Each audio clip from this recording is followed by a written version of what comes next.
Puji Tuhan, kita akan meneruskan pembacaan firman Tuhan hari ini yang terdapat dari Bilangan 1 ayat 1 sampai dengan 21. Demikian bunyi firman Tuhan. Tuhan berfirman kepada Musa di padang gurun Sinai dalam kemah pertemuan pada tanggal 1 bulan yang kedua dalam tahun yang kedua sesudah mereka keluar dari tanah Mesir. Hitunglah jumlah segenap umat Israel menurut kaum-kaum yang ada dalam setiap suku mereka, dan catatlah nama semua laki-laki Israel yang berumur 20 tahun ke atas dan yang sanggup berperang, orang demi orang. Engkau ini beserta Harun harus mencatat mereka menurut pasukan masing-masing. Dari tiap-tiap suku harus ada satu orang yang mendampingi kamu, yakni orang yang menjadi kepala dari suku yang diwakilinya itu. Dan inilah nama semua orang yang harus mendampingi kamu. Dari suku Ruben, Elizur bin Shedeur. Dari suku Simeon, Selumiel bin Zurishyadai. Dari suku Yehuda, Nahason bin Aminadab. Dari suku Ishak, Netanel bin Zuar. Dari suku Zebulun, Eliab bin Helon. Dari keturunan Yusuf, Elisama bin Amihud. Dari suku Efraim, dan Gamaliel bin Pedazur dari suku Manase. Dari suku Benyamin, Abidan bin Gideoni. Dari suku Dan, Ahiezer bin Amisyadai. Dari suku Asher, Pagiel bin Okran. Dari suku Gad, Eliasaf bin Rehuel. Dari suku Naftali, Ahira bin Enan. Itulah orang-orang yang dipilih dari umat itu, masing-masing sebagai pemimpin dari suku bapa leluhurnya. Mereka inilah kepala-kepala pasukan Israel. Lalu Musa dan Harun memanggil orang-orang yang tertunjuk namanya itu. Dan pada tanggal 1 bulan yang kedua, mereka menyuruh segenap umat berkumpul.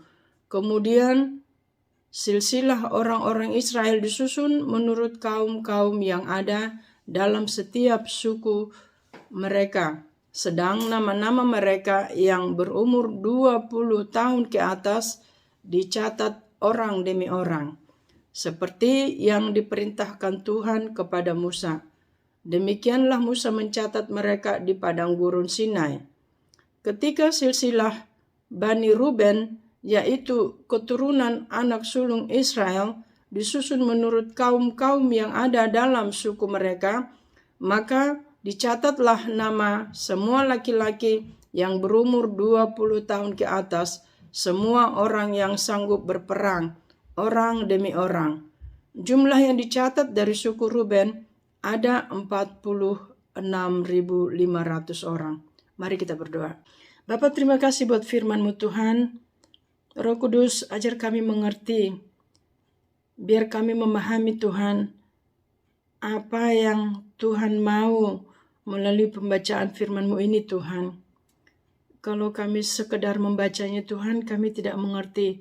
Sebab itu, mari Tuhan beri pengertian pada kami Tuhan. Terima kasih dalam nama Yesus kami berdoa, haleluya.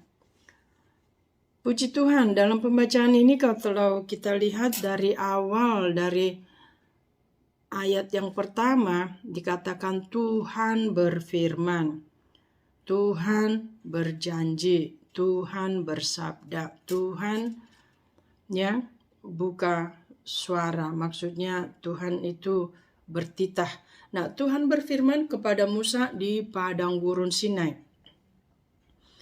Nah, kalau kita lihat Tuhan di mana-mana pun bisa berfirman itu mau di padang gurun, mau di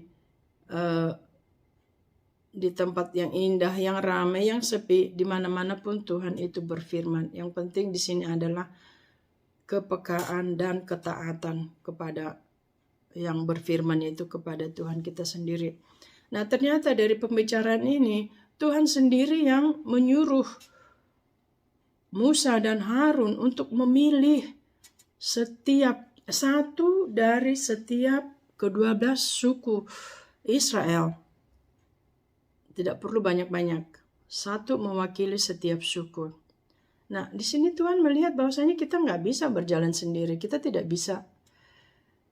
bisa mengerjakan pekerjaan besar yang Tuhan percayakan kepada kita, seperti kepada Musa dan Harun.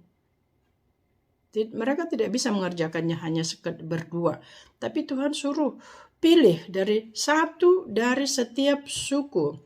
Nah, dan Tuhan sendiri yang menunjuk juga ya, siapa yang harus dipilih dan apa kategori atau kriterianya, yaitu berumur 20 tahun ke atas. Nah, kalau orang sudah berumur 20 tahun ke atas, berarti itu sudah dewasa dan kuat, tangguh untuk berperang.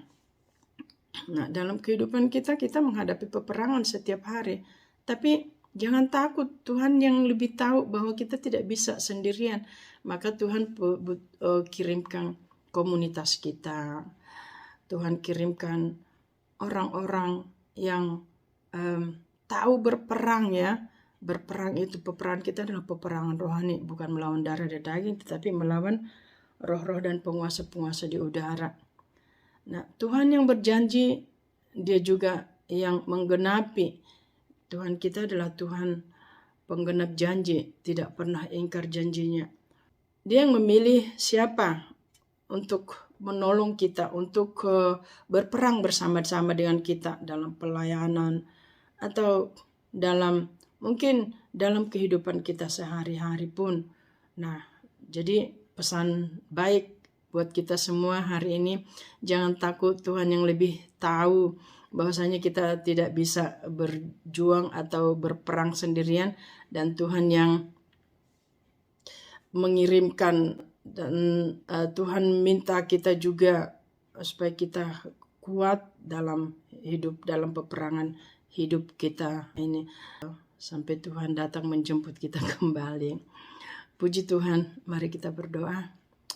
Bapa, bersyukur kami Tuhan buat firman-Mu, betapa Engkau ajaib Tuhan, bahwasanya Tuhan memilih, Tuhan memanggil dan Tuhan memilih, dan Tuhan yang memperlengkapi. Terima kasih Tuhan buat pembacaan firman-Mu, bahwasanya kami tidak bisa sendirian Tuhan, kami butuh komunitas, kami butuh saudara seiman Tuhan, untuk kami berperang bersama-sama Tuhan. Terima kasih Bapa, lebih daripada itu kami bersyukur kami memiliki Yesus. Bersama Yesuslah kami lakukan perkara yang besar. Terima kasih Tuhan, tolong kuatkan kami, Tuhan pimpin kami, dan Tuhan berperang bersama dengan kami, supaya kami bisa memenangkan peperangan yang Tuhan percayakan ya Tuhan. Kami tahu bahwa kemenangan ada di pihak kami, dan kami berhak Tuhan menerima mahkota kehidupan yang Tuhan sudah siapkan. Terpuji nama-Mu, memberkati setiap anak-anak-Mu yang mendengarkan firman-Mu ini Tuhan, supaya kami terus maju Tuhan, supaya kami tetap tangguh kuat di dalam peperangan dalam kehidupan kami ini Tuhan. Terima kasih Bapa, segala pujian, hormat, kuasa, kemuliaan hanya bagi Engkau. Di dalam nama Tuhan Yesus Kristus kami sudah berdoa dan mengucap syukur. Haleluya. Amin. Terima kasih, Tuhan memberkati. Shalom. Firman-Mu, pelita bagi kakiku.